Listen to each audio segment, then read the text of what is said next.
Mr. Toperos, antes de comenzar con el video, los invito a suscribirse al canal y darle clic a la campanita de notificaciones para que así YouTube te informe cada que se sube un nuevo video a esta plataforma. Y bueno, Mr. Topero, sean bienvenidos una vez más a este su canal. El día de hoy verán el capítulo 13 de nuestra historia de zombies. Mr. Topero, quiero invitarte a que antes de que veas este video, le dejes un enorme like, para que una vez que termines de verlo, si te pareció entretenido, así no olvides dejarme tu me gusta. Apocalipsis Zombie. Capítulo 13. Tu pequeño podrido. Un fuerte estruendo se escuchó en el cielo.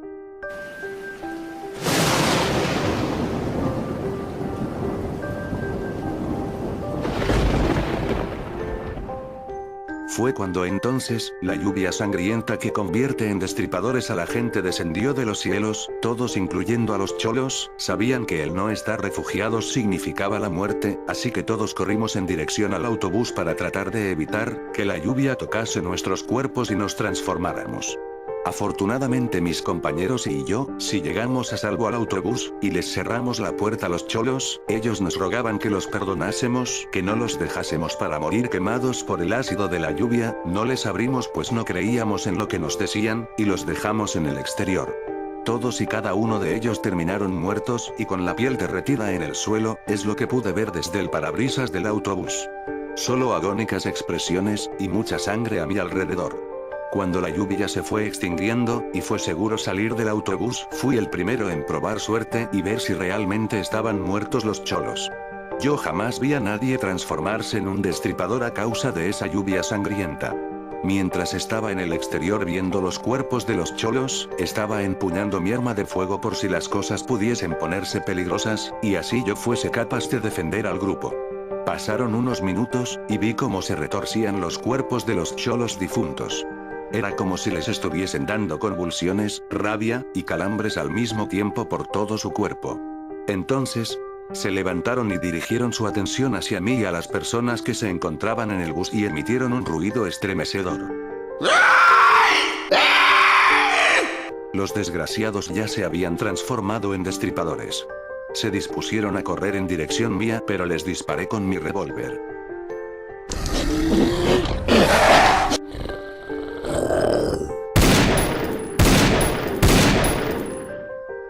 Mi puntería no era muy buena y sobre todo cuando esas criaturas corrían en todas direcciones. Pues me suele dar mucho pánico, y tiendo a fallar mis tiros.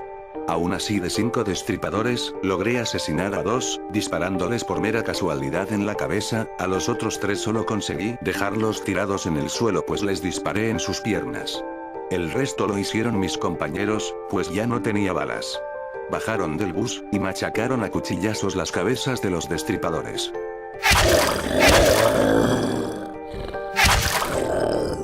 Nuestro autobús se encontraba en un estado deplorable. Pues aunque las ventanas resistieron al no derretirse, por el corto periodo de lluvia, los neumáticos no tuvieron tanta suerte. Estos estaban derretidos y desinflados. Estábamos en medio de la desolada carretera, con el tanque a 1/4 de capacidad, cuerpos por todos lados y la mínima esperanza de salir con vida de Chile. Los supervivientes estaban descontentos y angustiados.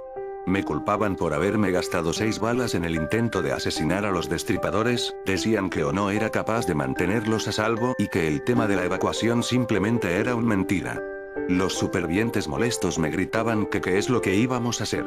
Exigían una solución factible y rápida, pues como era de esperarse no nos quedaríamos a pasar la noche en el autobús, ya que en la noche el número de infectados era mayor y se volvían más hostiles. Yo estaba contemplando toda la situación y sabía que debíamos de encontrar un lugar seguro.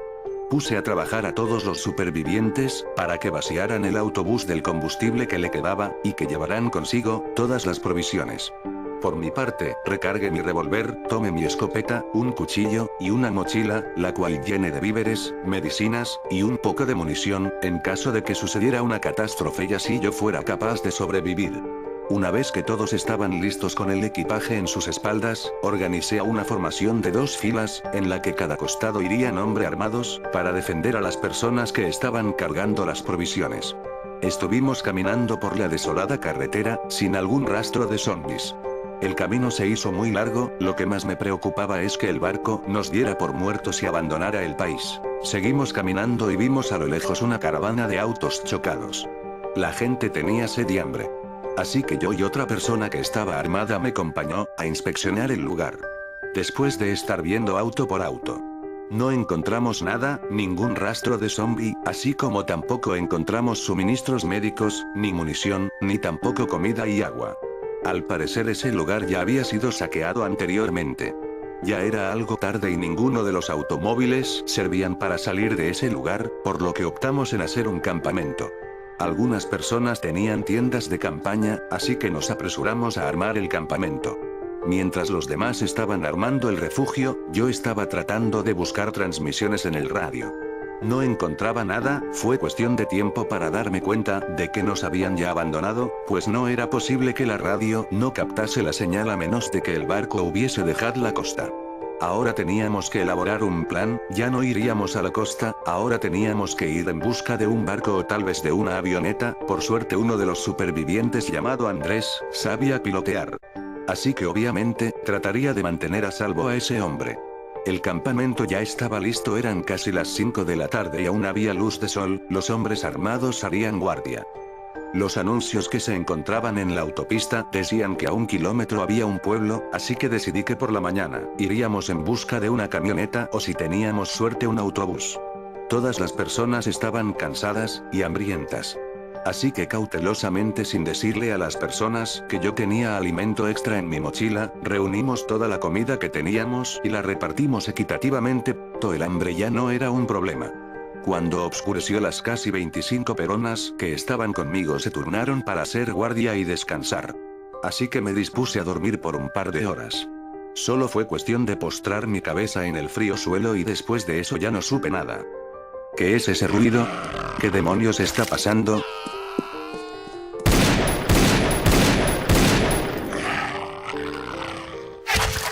Estaba un poco adormilado, en realidad no sabía ni lo que estaba sucediendo. El olor a pólvora, el aturdido ruido de los disparos, además de los ruidos que emitían los infectados, fue más que suficiente para tomar mi equipaje y tratar de largarme del lugar. No sin antes tratar de buscar a Andrés, ya que sin él prácticamente jamás saldría con vida del país. En un par de ocasiones pasé justo enfrente de los infectados, pero estos ignoraron mi presencia, pues estaban muy ocupados comiéndose a la demás gente. Los desgraciados tenían comida de sobra, así que yo no era algo que llamase la atención. Aproveché la situación y seguí corriendo. Nunca vi a Andrés en el destruido campamento. Supuse que ya era demasiado tarde, que posiblemente ya estaría muerto.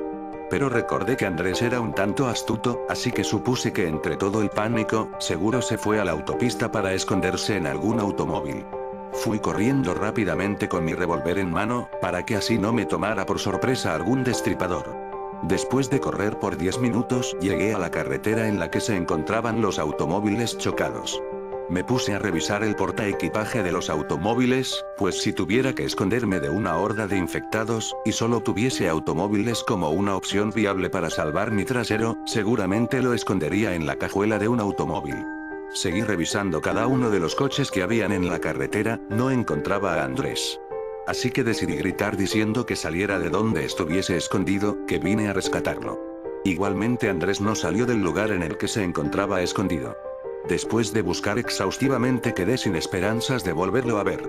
Me senté en el pavimento y cuando menos lo esperé, lo vi saliendo de entre la zona boscosa que se encontraba a los costados de la carretera. Lo estaban persiguiendo un par de destripadores. Andrés solo estaba corriendo despavoridamente, pues no tenía con qué defenderse. Tomé mi machete y traté de asesinarlos.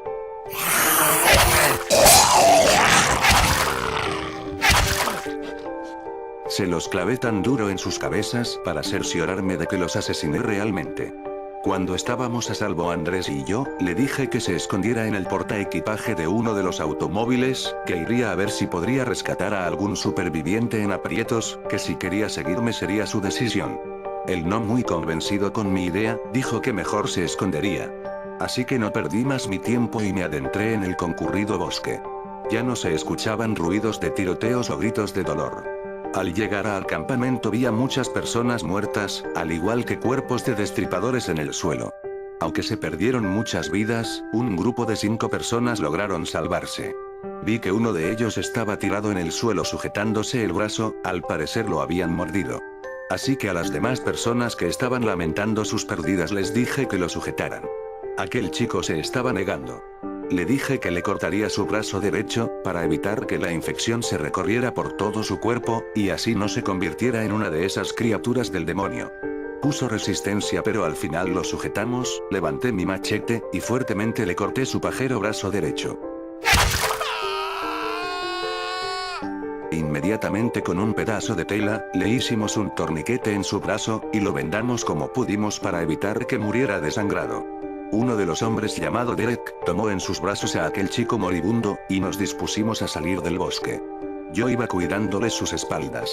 Ningún destripador se apareció en nuestro camino, llegamos intactos a la autopista.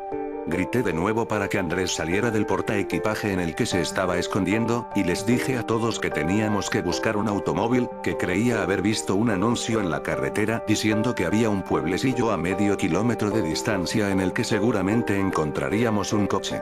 El resto de supervivientes, lastimados por la pérdida que habían sufrido, me estaban diciendo que por lo menos, enterráramos a los cuerpos que estaban tirados en el bosque, que era lo menos que podríamos hacer por ellos, que así honraríamos su sacrificio y lucha. Les dije que se dejaran de mamadas, que teníamos que preocuparnos por los vivos, los muertos ya no sufrían más. Les dije que nos llevaría más de 1 hora el sepultarlos a todos, además, de que no era precisamente seguro el pasar la noche solos en la autopista con tanto infectado suelto en el exterior. No estaban muy convencidos, y en serio tenían las ganas de enterrar a sus muertos. Yo les dije que hicieran lo que les viniera en gana, que se apresuraran, pues que iría en busca de un automóvil, para tratar de llegar a un aeropuerto y salir de la nación. Le dije a Andrés que iríamos los dos en busca del automóvil. Así que le di un cuchillo para que pudiese defenderse. Sorprendentemente él jamás había asesinado a un zombie. Estaba pero que acobardado por la idea de ir a un pueblo infestado de esas criaturas apocalípticas. Tomé mi equipo y partimos con nuestro camino. El caminar en una autopista en total silencio era muy aburrido para mí, así que le dije a Andrés, que me contara cómo fue que logró sobrevivir los primeros días del apocalipsis. Al hacerle esta pregunta, igual que siempre no lo vi convencido de quererme contestar. Solo me miró con esa expresión de no querer hablar. Pero después de estar insistiendo que me contara su pasado, al final se dio y comenzó a conversar conmigo. Bueno, antes de que comenzara todo este desmadre del apocalipsis, como tú ya lo sabes, era un piloto aviador, pero yo no soy chileno, yo soy mexicano, trabajaba para Aeroméxico, solía tener una bella esposa y una hermosa hija de 4 años, casi no las veía por estar siempre fuera de la nación tequilera. Recuerdo que semanas antes del apocalipsis, estuve viendo publicaciones de que un brote epidémico mortal estaba enfermando al continente africano y europeo, ocasionando agresividad en los portadores además de aptitudes sanguinarias mismas de la enfermedad. Esto me sonaba a película, y pues obviamente no creí en esas patrañas, y decidí olvidar las malas noticias. Transcurrieron los días y el fin de semana llegó. Regresé a México después de un largo vuelo que realicé a Corea del Sur. En las noticias de esa nación asiática, decían que el gobierno norcoreano había militarizado y bardeado su frontera a niveles exorbitantes. Deduje que esos tipos siempre hacían cosas extrañas en su gobierno, no me extrañó al escuchar algo así.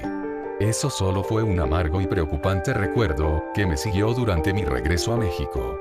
Cuando llegué a la Ciudad de México, lugar en el que por cierto vivía, mi familia me recibió cálidamente en el aeropuerto. Cuando llegamos a casa después de que mi hija estaba dormida, mi mujer me dijo que teníamos que largarnos de la ciudad, hacia Canadá, que porque no se sentía segura en el país.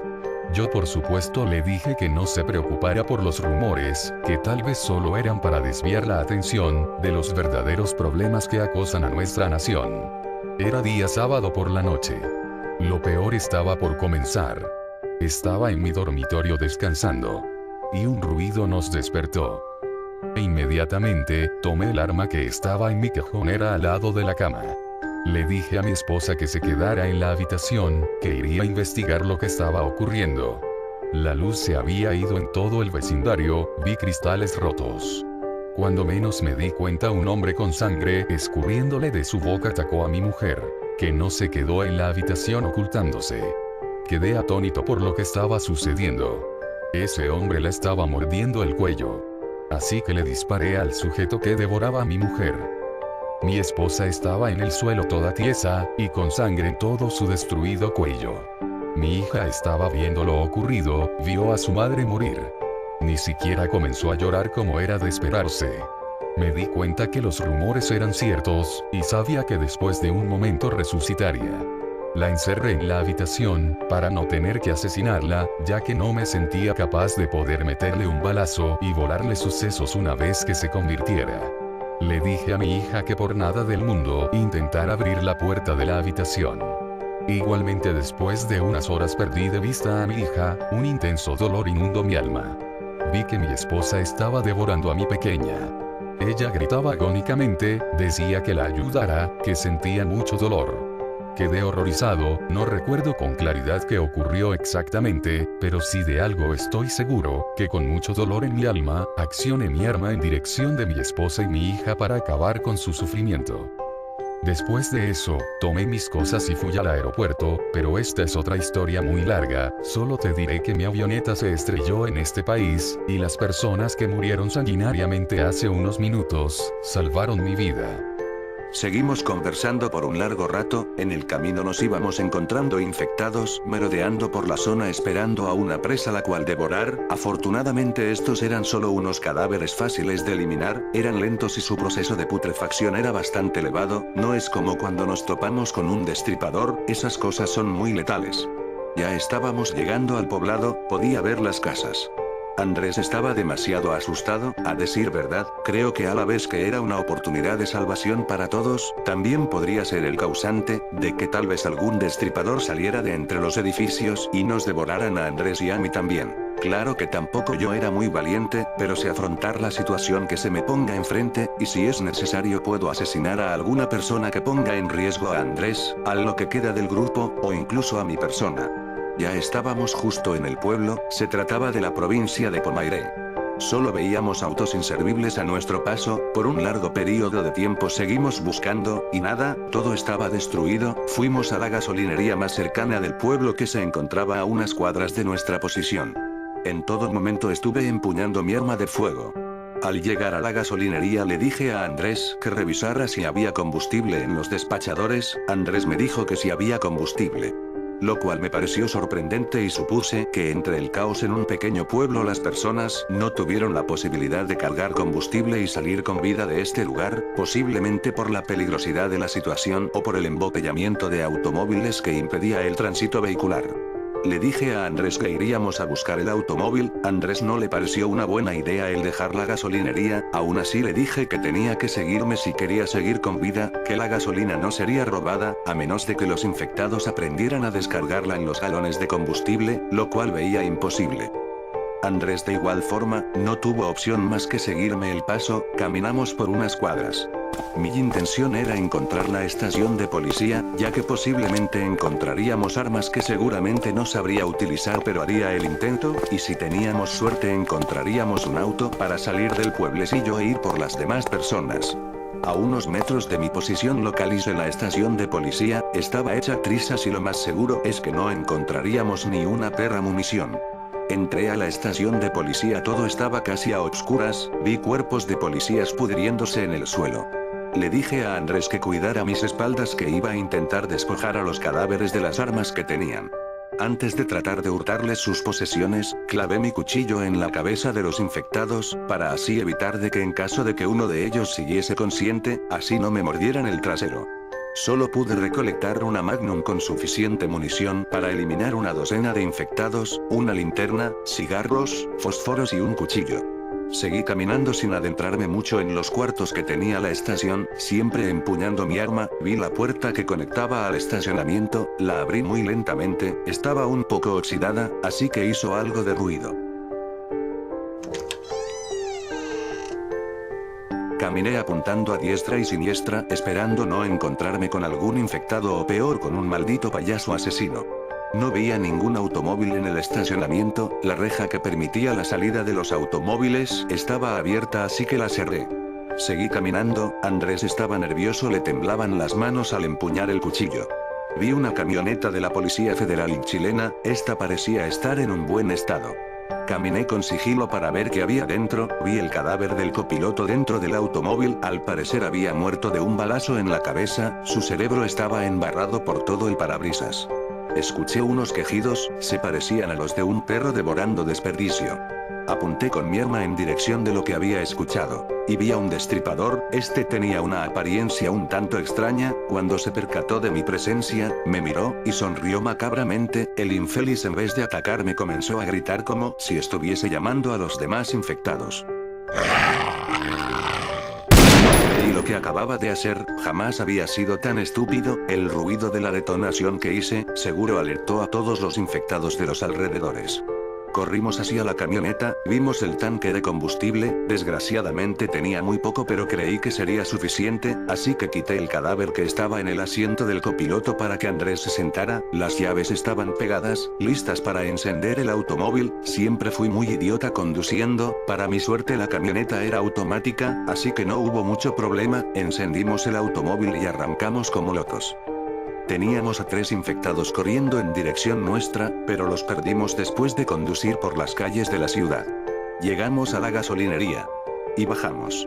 Le dije a Andrés que le cargara combustible a la camioneta, que yo me iba a encargar de cuidarle las espaldas, mientras estaba cargando combustible, yo estaba observando el lugar siempre con mi absurdo nerviosismo de que en cualquier instante una situación desafortunada se iba a interponer en nuestro camino, decidí tranquilizarme un poco, pero escuché a esos desgraciados monstruos, lo cuales había pensado que perdimos de vista mientras escapábamos.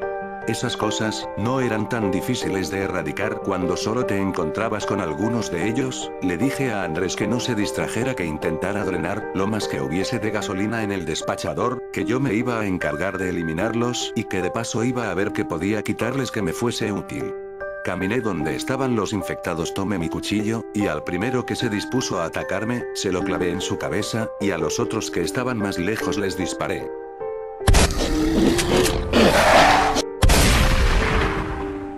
Estaba hurgando en las ropas de los infectados, no pude encontrar nada de utilidad, solo sus billeteras con dinero sin valor, arrugado y lleno de sangre. Estaba a unos cuantos metros de la camioneta, y escuché unos pasos, y un escalofrío recorrió todo mi cuello, un olor a perro muerto invadía el ambiente. Cuando miré hacia atrás, vi a una pequeña niña, más bien parecía ser un horrendo demonio parado justo a las espaldas de Andrés. Yo no sabía lo que era exactamente, sus ropas estaban desgarradas, y su rostro estaba desfigurado. Andrés no se había dado cuenta de que esa pequeña cosa del demonio estaba observándole. Yo estaba un poco lejos para poder quitárselo de encima, y mi arma no estaba recargada. Si yo intentaba correr para salvar a Andrés seguro haría mucho ruido, y esa maldita cosa lo mordería, antes de que yo pudiese hacer algo al respecto. Escuché que el desgraciado infectado le dijo a Andrés: «Disculpe señor, ¿sabe dónde está mi mami?». Ya me había topado con este tipo de infectados, quiero pensar que estos malditos aún conservan un poco de su capacidad de habla y pensamiento, e incluso muy dentro de ellos, recuerdos de cuando aún eran seres humanos. Vi la cara de Andrés, estaba llena de terror, al percatarse de aquella pequeña porquería que estaba acechándole inertemente con esa apariencia nauseabunda y aterradora. Vi que Andrés le dio un fuerte golpe con un tubo que estaba cerca de él tirado en el suelo.